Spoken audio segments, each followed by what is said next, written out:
109টা আসনে তৃণমূল যত ভোটে জিতেছে এসআইআরে তার থেকে বেশি নাম কাটা গেছে। 21-এর ভোটে আমরা 77 আসনে জিতেছি, 109-এর সঙ্গে 77 যোগ করলে কত হয়? ইঙ্গিতপূর্ণ এই মন্তব্য সুকান্ত মজুমদারের। সেই সঙ্গে সুকান্তর খোঁচা, আব তেরা ক্যা হোগা কালিয়া। দেখা যাচ্ছে 109টা সিটে, 109টা বিধানসভাতে তৃণমূল যে ভোটে জিতেছে 21-এ এবং 24-এ, তার থেকে বেশি ভোট এসআইআরে বাতিল হয়ে গেছে। আপনাদের হুগলি লোকসভার আমি তথ্য দিচ্ছি, 2024-এ এই হুগলি লোকসভা আমরা হেরেছি 76,853 ভোটে। কত ভোটে হেরেছি? 76,853 ভোটে, মানে 77,000 ভোটে। আর এসআইআরে এখনো পর্যন্ত কত নাম বাতিল হয়েছে জানেন? এসআইআরে বাতিল হয়েছে 1,26,000-এরও বেশি ভোট। তাহলে 109টা সিটে এরকম অবস্থা, 77টা আমরা জিতেছি, 109 যোগ 77 কত হয়? আব তেরা ক্যা হোগা রে কালিয়া। 26-এর ভোটে বিজেপিকে 50-এর নিচে নামানোর হুঙ্কার দিলেন আর অভিষেক বন্দ্যোপাধ্যায়। তৃণমূলের কৃষ্ণনগর সাংগঠনিক জেলার 8টি আসনেই জয়ের টার্গেট বেঁধে দিলেন তৃণমূলের সেনাপতি। গত লোকসভা নির্বাচনে নদিয়া জেলায় যে দুটো লোকসভা আসন আছে, আমাদের দুভাগে সাংগঠনিকভাবে ভাগ করা রয়েছে এই জেলাকে। রানাঘাট সাংগঠনিক জেলা, কৃষ্ণনগর সাংগঠনিক জেলা। Love you two. কৃষ্ণনগর একটা বিধানসভা ছাড়া সব বিধানসভায় তৃণমূল জিতেছে।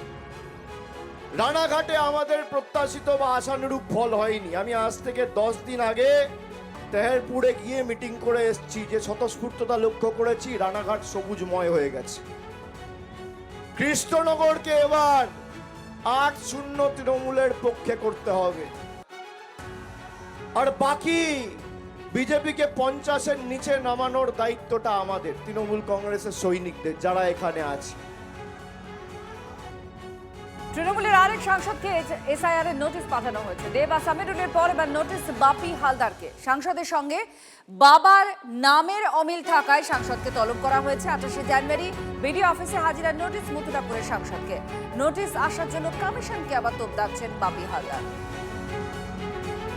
জানেন যে ইতিমধ্যে আমাদের বহু সাংসদকে এরকম নোটিশ দেওয়া হয়েছে। আমরা তীব্র ধিক্কার জানাই নির্বাচন কমিশন। আমরা যারা সাংসদ, একটা ক্লিকে সমস্ত তথ্য তাদের পেয়ে যাওয়ার কথা।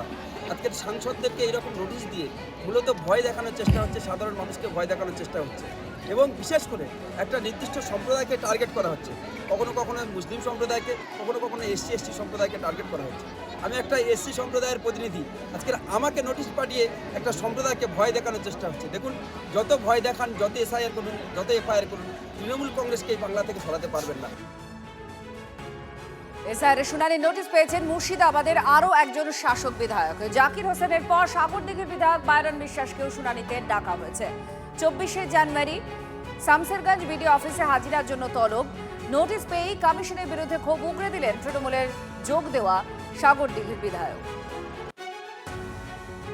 আজকে আমার বাবা একটা বিশিষ্ট শিল্পপতি, জনসেবক ছিলেন আর কি।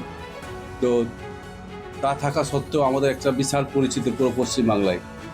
তো আমি একটা বিধায়ক হিসাবে যদি নোটিশ পেতে পারি, তো সাধারণ লোকের কী অবস্থা হবে? তো এটা বিজেপির সম্পূর্ণ চক্রান্ত। এই চক্রান্ত ওরা সাকসেস করতে চাইছে। আগেই ওদের একটা টার্গেট দিয়ে দিয়েছিল যে প্রায় 1.5 কোটি ভোটার বাদ যাবে। ওটা নিয়েই ওরা এটা সম্পূর্ণ ফিল আপ করার চেষ্টা করছে। তো আপনারা ভাবুন যে দেশের কি অবস্থা হচ্ছে। ওনাকে হিয়ারিংয়ে নোটিশ দিতে আমি 56 শামসেরগঞ্জ বিধানসভার 19 নম্বর পার্টের বিএলও। তো তিনি আমারই পার্টেরই একজন বাসিন্দা প্লাস ভোটার। সেই সূত্রে ওনাকে আমি বিএলও হিসাবে নোটিশটা দিতে এসেছিলাম। 19 নম্বর পার্ট, 56 শামসেরগঞ্জ বিধানসভা, ধুলিয়ানা। নোটিশ রিসিভ করলেন? হ্যাঁ, উনি রিসিভ করেছেন। কত তারিখ হিয়ারিং আছে? ওনার হিয়ারিং 24 তারিখ।